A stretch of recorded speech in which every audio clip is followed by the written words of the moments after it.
오늘 요한복음 4장 19절에서 30절에 있는 말씀을 가지고 열매 맺는 열심이란 제목으로 함께 은혜를 나누려고 합니다. 오늘 말씀의 시작을 우크라이나의 작가인 니콜라이 고골이 쓴 단편소설 외투라는 책에 대한 내용으로 시작하려고 합니다. 이 외투라는 책의 제목처럼 외투 때문에 일어난 이야기입니다. 만년 구등관, 당시 러시아의 아카키라는 이 사람이 공무원인데 9급 공무원인 거예요. 아주 말단의 공무원인데 이 사람은 출세할 줄도 모르고 뭔가 승진하려고 하는 의욕도 없습니다. 그냥 자신의 삶을 아무도 건드리지 않으면 그냥 가난하게 살아도 별 지장이 없는 그런 사람들이었어요. 사람들이 볼 때, 세상 사람들이 볼 때는 아무런 매력이 없는 사람이 바로 아카키라는 사람인데, 키도 작고 얼굴도 못생기고 이 차림새도 너무나 남루하고 보잘것 없어서 사람들에게 인기가 없어요. 그러다 보니까 사람들이 괴롭히기도 하고 무시하는 인물이 바로 외투라는 책에 나오는 아카키라는 남자입니다. 이 사람이 얼마나 참 비굴한 인생을 살아가는지 사람들이 별로 좋아하지도 않아요. 그리고 그냥 그의 삶을 그냥 물 흘러가는 대로 그냥 살아가는, 평범하다 못해 아주 어려운 삶을 살아가는 사람이죠. 본인에게도 이 외투가 있었습니다. 그런데 새로운 옷이 없어서 꼬매고 또 수선하고 그런 옷을 계속 입었어요. 어느 날은 수선하는 아주머니가 아카키, 이제 너의 옷은 더 이상 수선할 수가 없다. 이제는 더 이상 헤어져서 꼬매고 수선하면 더 찢어지니까 아예 버려라. 이렇게 얘기를 했어요. 아카키가 결심했습니다. 인생 최초로 자기의 옷을 사기로 결심한 거죠. 좋은 외투를 사려고 돈을 모았습니다. 절약했어요. 그리고 어느 날 아주 비싸고 고급스러운 외투를 하나 탁 장만해서 회사에 출근했더니 사람들이 깜짝 놀라고 너무 좋아하는 거예요. 이 아카키를 파티에 초대합니다. 아카키, 너가 이제 새 옷을 사는 거 보니까 너의 인생이 새로워지는 것 같구나. 파티에 오렴. 그날 아주 사람들과 인생 최대의 날을 보내고 멋진 외투를 입고 파티에 참여하고 돌아오는데 그만 강도를 만나게 되지요. 그리고 그 비싸고 좋은 자기 일생에 처음으로 산 그 옷을 빼앗기고 맙니다.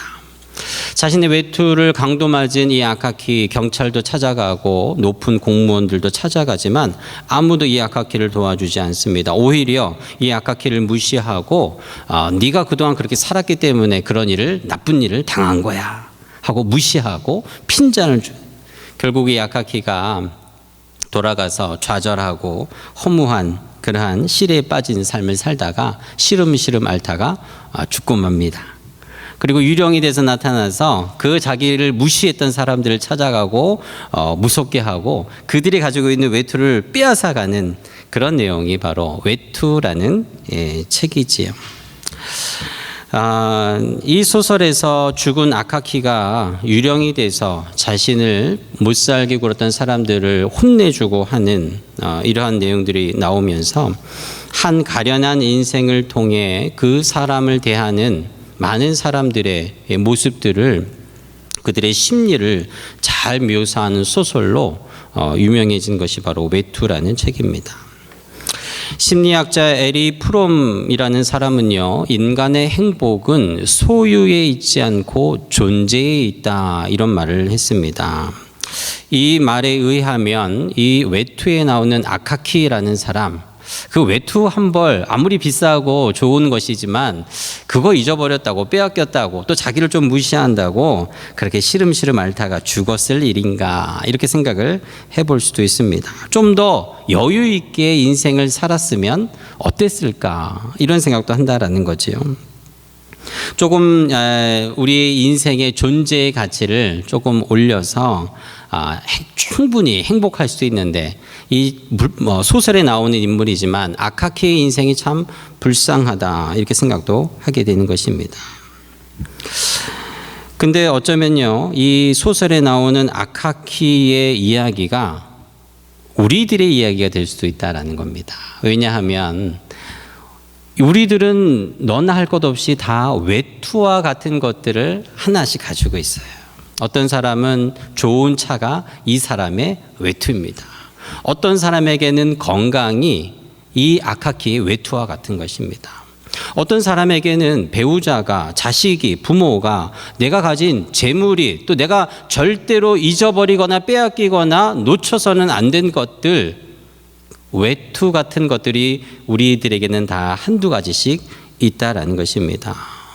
내가 마음을 빼앗겨고 있는 거, 내가 정말 애지중지하는 거, 다른 사람들이 볼 때는 그깟 외투 한 벌, 그깟 차 한 대, 그깟 너희들 건강 이렇게 얘기하지만 나에게 있어서만큼은 그것은 내 생명과도 같은 것, 외투와 같은 것들이 있다라는 것입니다. 그것 때문에 우리는 실망하고 또 좌절하고 어떨 때는 정말 죽고 싶은 그런 심정이 들 때도 있는, 누구나 다 외투 한 벌씩 가지고 있다라는 것이죠. 우리 그리스도인들에게는요, 이 외투가 하나님을 잊게 만들 수도 있고 하나님과의 관계를 점점 소원하게 한다면 그 외투는 우리는 당장 벗어버려야 될 것입니다. 어쩌면 에릭 프롬이 말한 것처럼 소유가 존재를 넘어서 버리면 그 외투를 우리에게 주신 분이 하나님이신데 정작 하나님은 우리가 찾지 아니하고 하나님께 감사하지 아니하고 그 외투에 우리의 마음과 우리의 심령을 빼앗겨서 살아간다면, 그것 때문에 우리가 시리에 빠져 있다면 하나님이 얼마나 염려하시겠습니까? 고구 외투를 주시는 분도 하나님이시요, 건강을 주시는 분도 하나님이시요, 우리에게 자녀를 주신 분도 하나님이신데, 우리에게 좋은 직장을 주신 분도 하나님이신데 그 은혜를 모르고 하나님께 감사하지 않는 성도가 있다라는 것입니다. 가정에서 어머니가 정성껏 식탁을 준비해 주셨어요. 그날 저녁에 맛있는 갈비도 굴비도 구워 주셨습니다. 그런데 우리는 그 음식을 주신 어머니에게 감사하지 않고 어머니에게 기뻐하지 아니하고 그 음식 자체가 우리에게 없다면 얼마나 그것이 우리에게 실망을 주는 일인지, 때때로 우리는 그러한 일을 살아간다는 것이죠. 우리에게 주신 일을 안다면, 우리에게 그것을 허락하시고 우리에게 주신 그 주체가 하나님인 것을 안다면, 우리는 좀 맛이 없어도, 우리는 좀 건강하지 않아도, 우리는 좀 우리가 필요한 것들을 잃어버리고 빼앗긴다 할지라도, 부족한다 할지라도 여전히 그것을 주신 분은 하나님이시기에 하나님께 감사하고 또 감사하는 온전한 신앙인의 자세를 살아갈 수 있는 것입니다. 하나님께서 우리의 존재 자체를 기뻐하시고 축복하세요. 우리가 어떠한 일을 행해서가 아닌, 내가 무엇을 가져서가 아닌 나 자신 그 자체를 하나님은 기뻐하시고 존재하시는 것입니다. 이것을 깨달을 때 성도들은 행복하고 하나님께 더욱 감사하게 됩니다. 오늘 우리가 읽은 요한복음 4장에 나오는, 이 말씀에 나오는 예수님과 사마리아 여인의 대화가 바로 이것에 대한 이야기입니다. 우물에 물을 기르러 온 이 사마리아 여인을 만난 예수님께서 물 한 그릇을 청하게 되지요. 예수님께서는 이 사마리아 여인이 무엇의 마음을 빼앗겼는가 이미 알고 찾아오셨습니다. 그리고 그 여인에게 물을 달라고 하신 것이지요. 이 여인, 사마리아 여인은 무엇의 마음이 빼앗겼지요? 이 사마리아 여인은 남편에게 마음을 빼앗긴 것입니다. 물을 달라고 얘기하는 예수님에게 그 여인이 묻습니다. 왜 나에게 물을 달라고 하십니까? 그때 예수님께서 물을 달라고 하는 이 내가 누구인지를 안다면 네가 이렇게 얘기하지 않을 것이다. 내 남편을 데려오라. 예수님이 뜬금없이 이런 말씀을 하십니다. 그때 이 여인에게 남편이 5 있었다라는 것을 예수님께서 말씀하시죠. 오늘 우리가 읽은 요한복음 4장 19절은 그 이야기 다음에 나오는 말씀인 것입니다. 자신의 과거를 알고 있는, 현재의 모습을 알고 있는 그 여인은 예수님이 선지자인 줄 착각했어요. 예언자인 줄 착각했습니다. 그래서 19절 말씀에 이 여인이 예수님에게 당신은 선지자입니다. 이런 고백을 하는 것이지요. 이 여인은 남편이 5이나 있었지만 그 5의 남편에 만족할 수 없었습니다. 또 다른 남편이 필요했을 것입니다.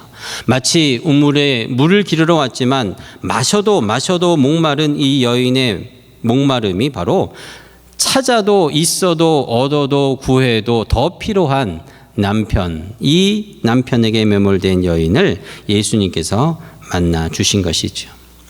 물을 주신 이도 하나님이시고 이 여인에게 남편을 주신 분도 하나님이신데 그것을 주신 주체이신 하나님을 여인이 알지 못한 것을 예수님께서 지적하시는 것입니다. 그리고 이렇게 말씀하시는 거죠. 너의 이러한 인생은 마셔도 목마른 인생일 것이다.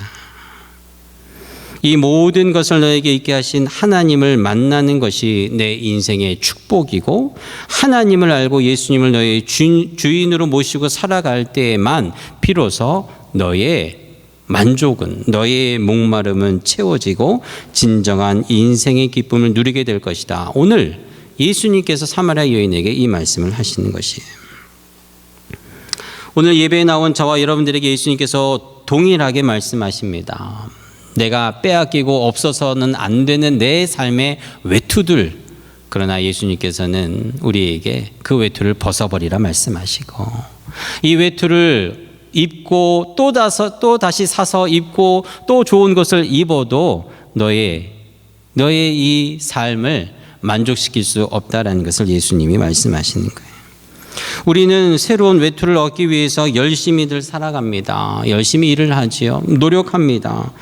무조건 무턱대고 열심히 할 때도 있습니다. 그것이 바로 인생의 올바른 길이라고 우리는 배웠는지도 모릅니다. 하지만 우리 인생의 끝나는 그 마지막 때에 보면 아무 열매가 없는 거예요.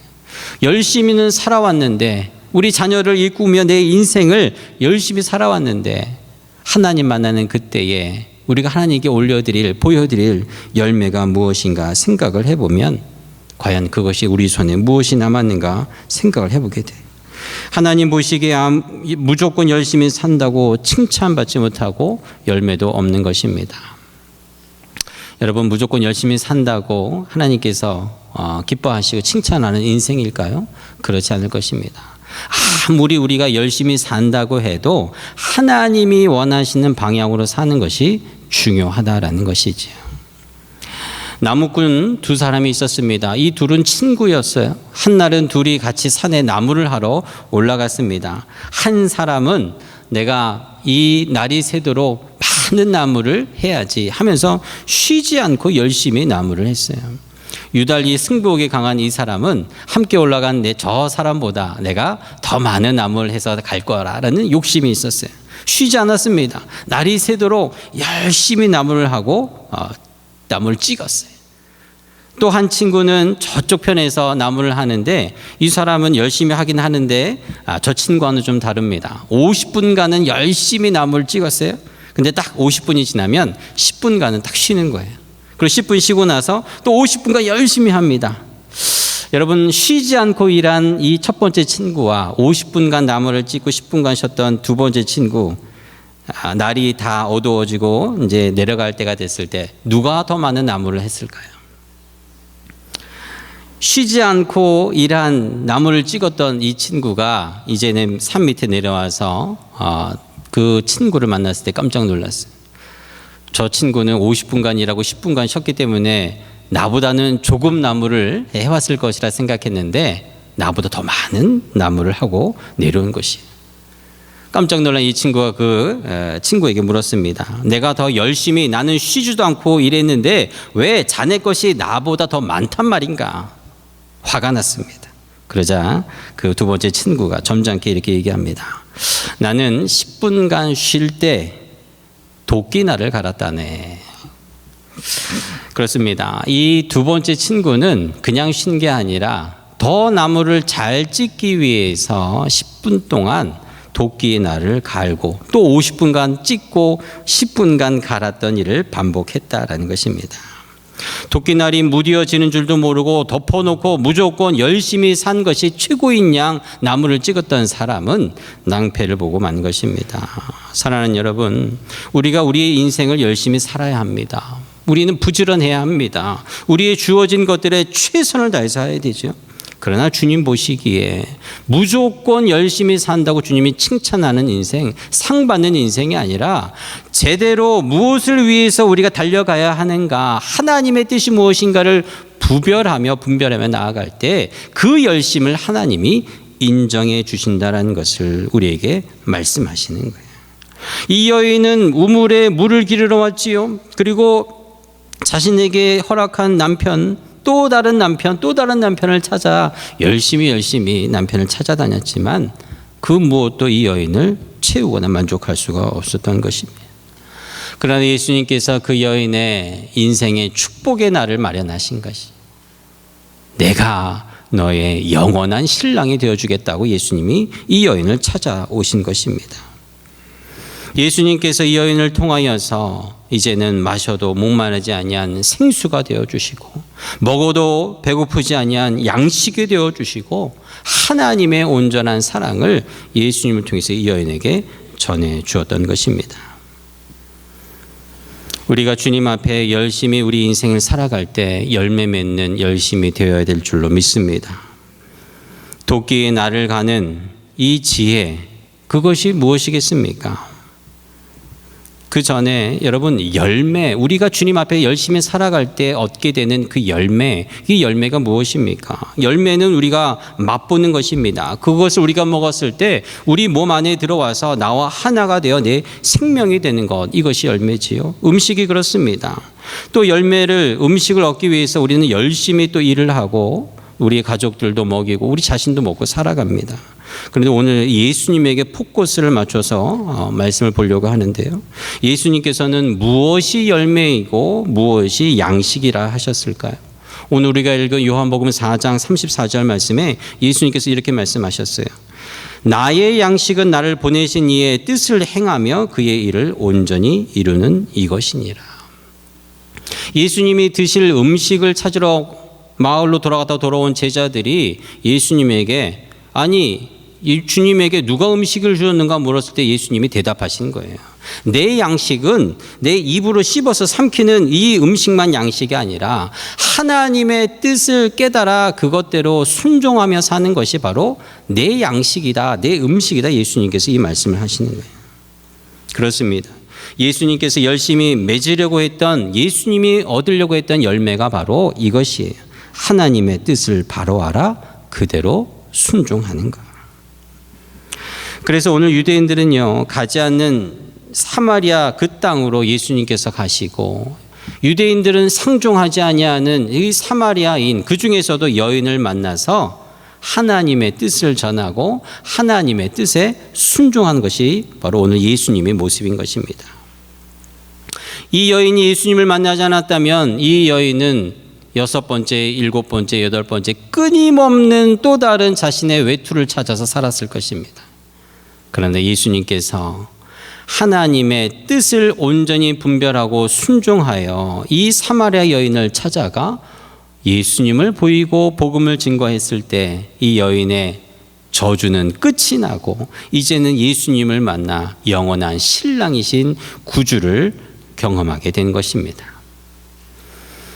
예수님께서 이 사마리아 여인에게 나는 선지자가 아니고 네가 기다리는 바로 메시아임을 오늘 우리가 읽은 4장 25절 26절에 말씀하고 있습니다.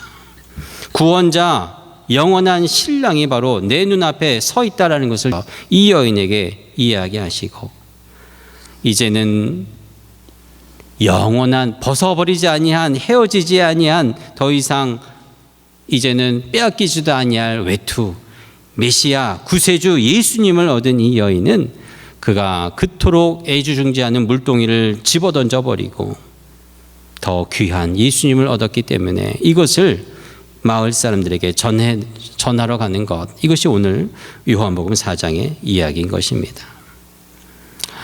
우리는 무엇인가 열심히 찾고 두드리고 또 달려갑니다. 그러나 내가 살아가는 열심이 무엇을 위한 열심인지, 또 다른 외투를 얻기 위한 열심인지 깨닫지 못하고 우리는 살아가요.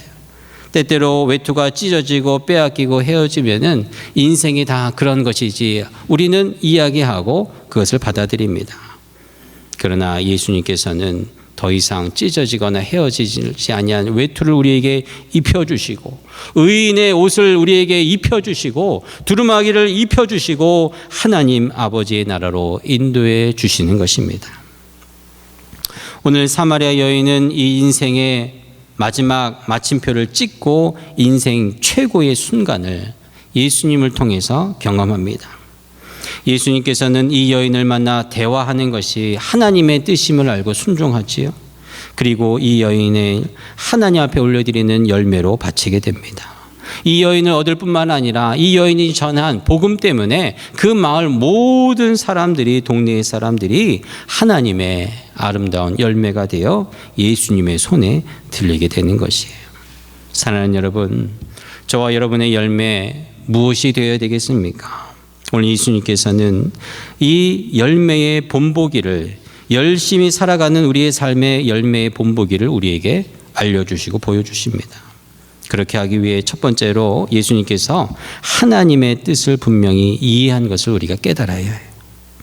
오늘 우리의 말씀을 읽으면서 우리는 예수님께서 열심으로 그 열매를 이루신 것, 그 시작이 바로 하나님의 뜻을 이해하고 깨달았다라는 것입니다. 우리 성도들의 삶에 있어서 하나님의 뜻을 분명히 이해하고 깨닫기 위해서 우리는 하나님을 향한 말씀을 깊이 묵상하고 공부하는 것을 게을리 해서는 안 될 것입니다. 모든 하나님의 뜻이 어디에 있습니까? 바로 말씀에 들어있지요. 하지만 우리는 바쁘다는 핑계로 말씀 묵상도 건너뛰고 잊어버릴 때가 있습니다. 성경 공부도 하지 않지요.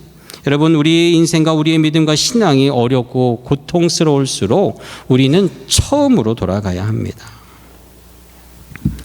토론토에 계신 한 목사님과 교제하면서 이런 말을 들었습니다. 작은 교회인데 그 교회 안에 EM 영어권이 있습니다. 여러분, 이 코로나 기간에 얼마나 많은 우리 젊은이들이 교회를 떠났는지 모릅니다. 우리 EM들이 얼마나 힘들어졌는지 몰라요. 그런데 그 작은 교회에는 EM이 코로나 기간에 부흥했다라고 하는 거예요. 아니, 큰 교회도 참 어렵다고 하는데 이 젊은이들을 어떻게 이렇게 그 공동체가 부흥하게 됐습니까? 물었더니 이렇게 얘기합니다. 이 젊은이들이 코로나 기간에 성경 공부를 시작했는데 뭘 가지고 했는가 봤더니 웨스트민스터 신앙 고백을 가지고 성경 공부를 가지고 시작했다라는 거예요. 여러분, 웨스트민스터 신앙 고백이 무엇입니까? 1643년에 17세기에 만들어진 신앙의 교리예요. 근데 그 요리문답이라는 웨스트민스터를 집약해 놓은 질문과 대답을 만들어 놓은 그 요리문답의 제 첫 번째 1번이 무엇입니까? 사람의 제일 가는 목적이 무엇입니까? 라는 질문이에요. 이 젊은이들이 이 질문 앞에 그 대답이 이렇습니다. 사람의 제일 가는 목적은 하나님을 영화롭게 하고 영원히 하나님으로 인하여 즐거워하는 것. 여러분, 우리 젊은이라고 생각하면, 요즘에 우리 젊은 세대라고 생각하면 이런 찬송가도 좀 많이 부르지 않고 말씀 공부는 참 진부하고 정말 진보적인 생각을 가지고 아주 자유로운 그런 신앙에 대해서 생각을 할 것입니다.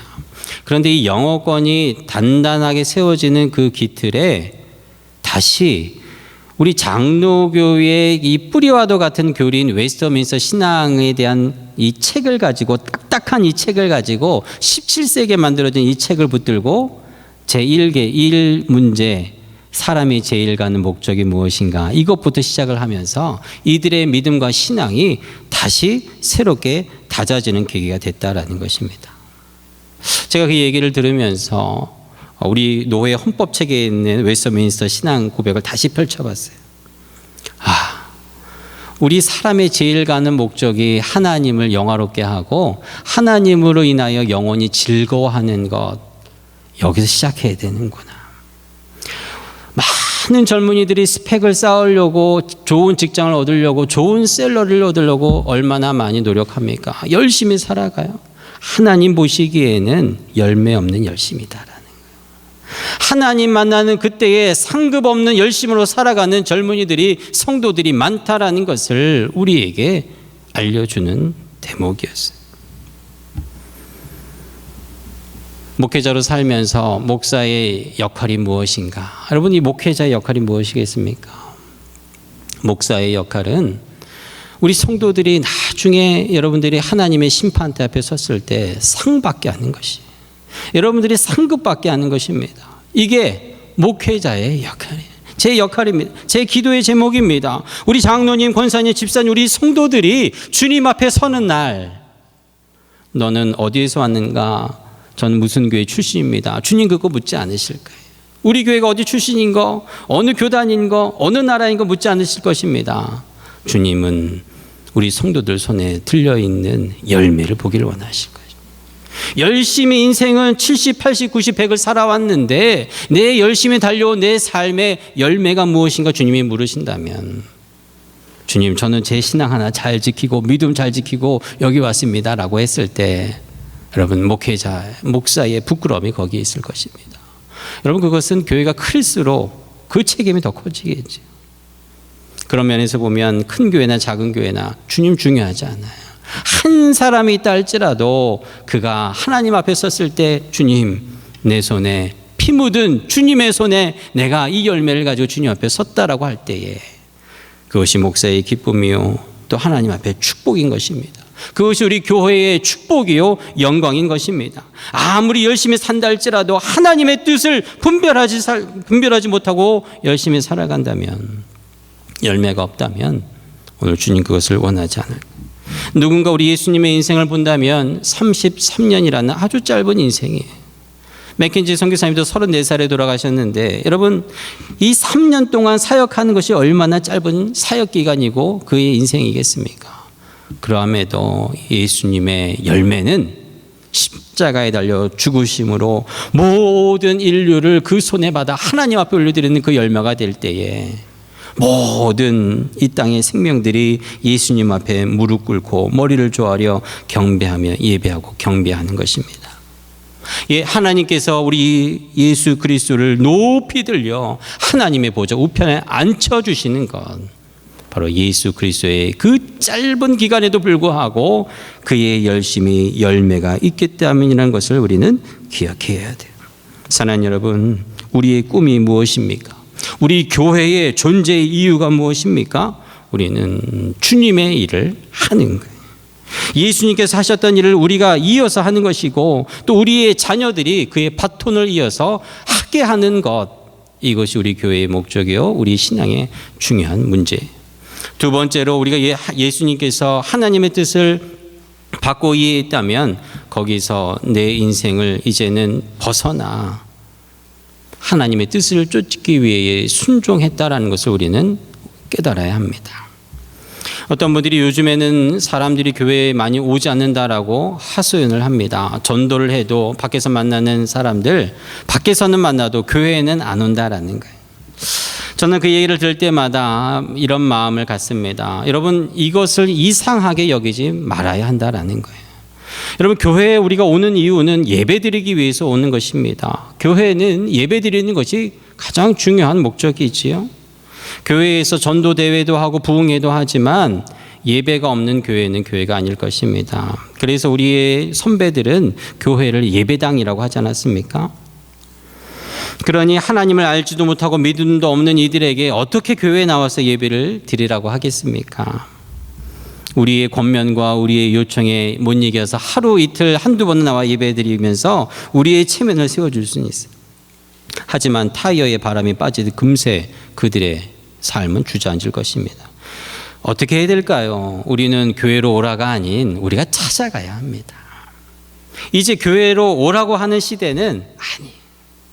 그들의 집으로 찾아가고 그들을 식당에서 만나고 팀홀튼에서 만나 커피 대접하면서 예수님에 대해서 이야기하고 그리스도의 사랑을 그들이 볼 수 있는 눈으로 보여줘야 하는 것입니다.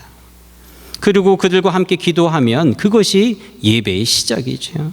형제 자매를 위해서 기도해주고 그들에게 필요한 것을 공급해주고 우리의 가정으로 초대해서 식사에 대접하고 기도해주는 것, 하나님은 이것을 예배로 여기시고 이러한 복음을 전하는 자들을 축복하십니다.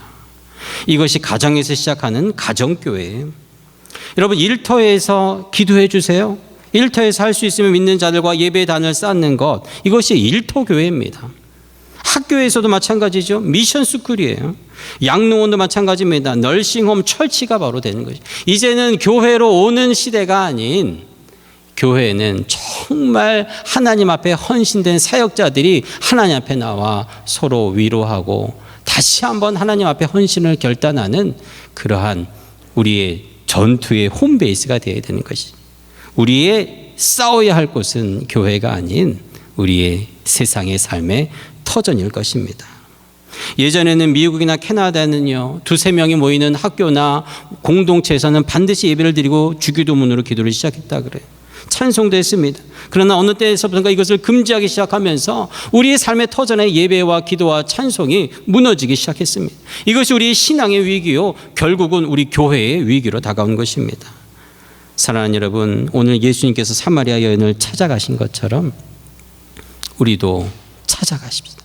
우리도 나가십시다.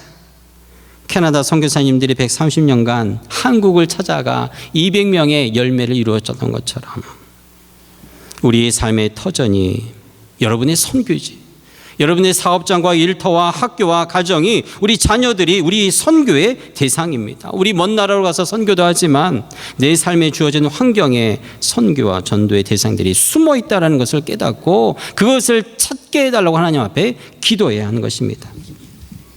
2017년도 6월 이맘때였습니다. 우리 교회가 첫 평신도 주일 예배를 드렸어요. 2017년도에. 그때 저희 교회에 초대되어서 오셨던 분이 권경식 장로님, 여러분 기억하시는지 모르겠습니다. 별명이 발바닥 전도왕입니다. 지금도 여러분 유튜브에 발바닥 전도왕 치면 저희 교회에서 간증하셨던 장로님이 뜨는데 조회수가 1,000번이 훨씬 넘어요.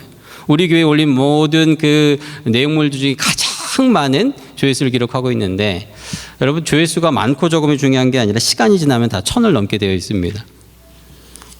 이분은 제가 여기 UT 공부할 때 같은 기숙사에 있었던 형제의 아버지입니다. 일은 지금 2017년도니까 일은 중후반 되셨을 거예요. 이분은 그때 와서 전했던 내용들을 제가 더듬어 보면 가지고 다니는 수첩이 있습니다. 그 수첩에다가 전도 대상자들의 이름을 다 적습니다. 그리고 그 옆에다 작게 기도 제목도 함께 적고 기도해 주면서 전도를 하는데, 그때 당시만 해도 3,170명을 전도했어요. 이분이 원래 군인 출신이에요. 장교 출신입니다. 여러분, 한국의 군대 문화, 장교 출신이라 그러면 얼마나 뻣뻣하겠습니까? 그런데 3,170명을 전도하면서 이분이 수첩에다 그것을 다 적고 이렇게 간증하는 얘기가 기억이 나요. 그때 UT에서 이 아들이 비즈니스에서 학과에서 공부를 하면서 박사가 됐어요. 지금은 호주의 가장 큰 대학의 교수로 가 있습니다. 이분이 간증하면서 이런 얘기를 합니다. 이렇게 내가 복음을 증거하고 또 전도왕이 되고 발바닥 전도를 할 수 있었던 것, 그것은 작은 결심에서 시작을 했는데, 그것이 바로 왜 자꾸 사람들을 교회로 오라고 하는가, 오지 않는데 억지로 오라고 하는가, 내가 가야겠다, 그 말씀에 순종해서 시작했다라 그래요. 그리고 수첩에 이름을 적기 시작했다라고 합니다. 그리고 기도하기 시작했어요.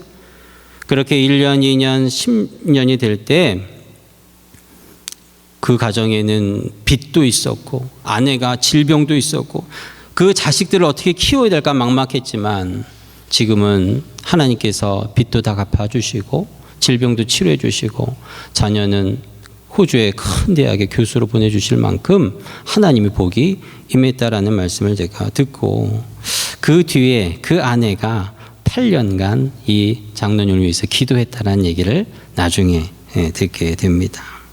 그리고 이 장로님이 2017년도에 저희 교회에 와서 이런 구호를 저희에게 외치게 했어요. 구원은 하나님이, 추수는 내가. 구원은 하나님이 이루시는 일이고 하나님이 교회를 키우시는 것도 하나님이 하시는 일이지만, 우리를 이 세상에 보내셔서 우리를 추수하게 하신다라는 구호를 외치게 하는 거예요.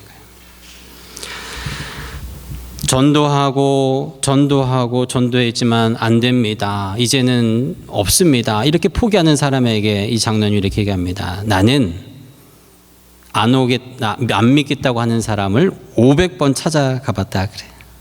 500번 찾아가 봐도 안 되는 사람은 나에게 보내달라고 이렇게 얘기를 합니다. 사랑하는 여러분, 오늘 이 자리에 있는 우리 성도님들 너무너무 열심히 인생을 살아오신 분들이에요. 앞으로도 하나님의 맡겨주신 사명을 가지고 열심히 살아갈 우리들의 인생입니다. 그러나 오늘 이 말씀을 통해서 예수님께서 하나님의 뜻을 분별하고 찾아가신 열매 있는 이 열심을 우리가 배우기를 원합니다. 예수님께서 나를 먼저 찾아오셨어요. 500번이 아니라 예수님은 하늘 보좌를 버리고 이 낮고 낮은 죄인인 나를 찾아오셨습니다. 그냥 오신 게 아니라 나를 대신해서 죽어 주시기 위해서 오셨어요. 이제는 그 바톤을 우리가 이어받아 내가 죽어야 할, 내가 하나의 미랄이 되어야 할 우리의 가정, 우리의 자녀, 우리의 직장과 학교와 우리 교회, 여러분 한 번밖에 없는 우리의 인생을 주님 닮은 모습으로 살아가는 여러분 되기를 주의 이름으로 축복합니다. 부지런히 공부하고 부지런히 말씀을 묵상하고 주의 뜻을 분별하여 순종하여 이제는 교회뿐만 아니라 우리의 삶의 모든 터전을 우리의 예배의 처소로 삼고 주님의 영광을 위해 함께 기뻐하고 감사하고 예배드리는 열매 있는 열심이 우리 주님 마음 캡슨교회 성도님들 모두에게 있게 되기를 주의 이름으로 축복합니다.